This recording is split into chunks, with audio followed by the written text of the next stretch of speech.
Now, arguing has become a habit for them, but today was the first time Sarah gave her a push. She hadn't counted on that, and as soon as he had done it, he regretted his actions. "I'll make it up to her. I'll buy something nice for tea," he thought, finishing off his cold dinner. On the landing, Sarah wiped her hand across her forehead, sweating in the heat. Something heavy pressed against her chest. The smell of the garbage chute made her wrinkle her nose, and she could taste metal in her mouth. "Where is this blasted elevator?" Anna couldn't contain herself any longer. She rushed down the stairs. "Mommy, what have I done? Foolish me!" And Sarah didn't even reach for her phone.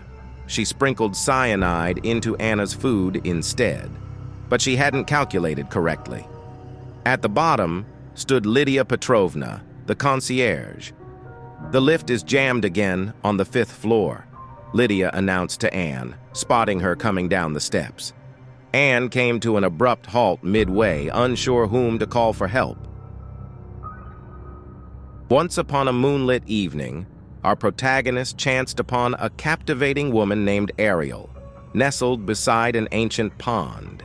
Instantly smitten, he extended an invitation for her to join him in life, and she accepted wholeheartedly, entrusting herself to him with complete faith, appearing as she always had, dressed in simple linen, adorned with a fragile rosebud in her untamed locks, and barefooted, a pure embodiment of nature's charm.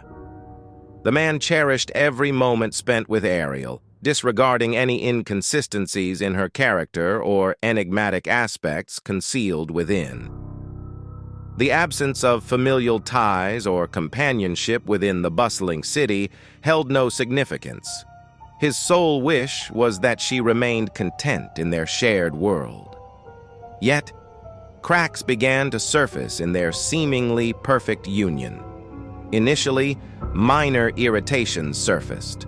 Her unwillingness to don footwear, her booming voice and piercing gaze, which she kept veiled from others, her profound attachment to nature, particularly frogs.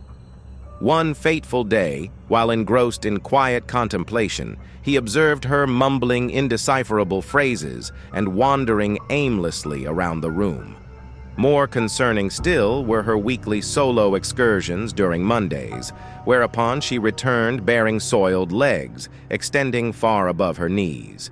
The notion of a witches' gathering no longer elicited laughter, but instead raised questions. Upon confiding in a trusted friend, he decided to investigate further. Sneaking through Ariel's quarters late one Monday night, he unearthed a cache of valuable fabric remnants, gifts bestowed generously by himself, along with several containers holding murky, contaminated fluids. Overwhelmed by curiosity and fear, he made the decision to confront her regarding these discoveries. As she entered the dimly lit apartment, her eyes brimming with tears and her voice shaking with distress, she demanded, "Where are they?" She scanned the surroundings anxiously, her voice escalating in volume until the very panes shook. "Have you spilled them? What havoc have you wrought?" she implored desperately, her eyes glistening with terror. Bewildered yet apprehensive, he questioned the contents of those unsavory vessels. "Only 3 full moons remain," she uttered weakly, her voice cracking with sorrow. 3 times I must consume this concoction, and I shall regain my freedom." Her body convulsed, and she crumpled to the floor, the once inviting couch now absorbing the moisture seeping from her form. Startled, he rushed toward her, but was abruptly propelled backward by an unfamiliar force. With a thunderous splash, water erupted from her being, flooding the space and creating a monstrous pool. "No, no! I beseech you, no!" she screamed, writhing in pain, struggling to breathe, and flailing her arms and legs, scattering droplets haphazardly. Terrified, he stood helplessly as her epidermis tightened over her neck and jowline, exposing gills. Simultaneously, her legs transformed into sinuous fins, covered in shimmering scales, melding seamlessly with her torso. Before his very ease, Ariel evolved into a bizarre fusion of humanity and aquatic essence. Ariel, no more. Have mercy, Ariel, no more, he murmured, overcome with horror. Me leashed, but for now, under its control, I run, trying to catch up, all because of a girl with colored hair. I should have passed, but I stopped, let her pass too.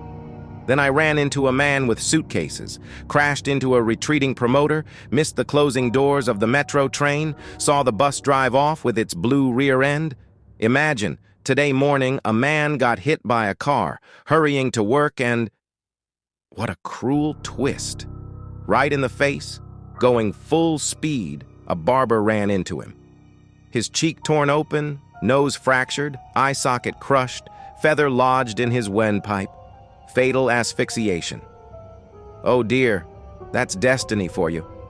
And there's a student with a multicolored scarf in Himkas, run over by a concrete block from a passing truck. You would have seen it. Such a scene it was. You meant application? Yes, you. By the way, she could have crossed a second earlier. A second? Interesting. A light feather, a heavy concrete block. Death has quite an extensive arsenal. Incidentally, 2 people die every second worldwide.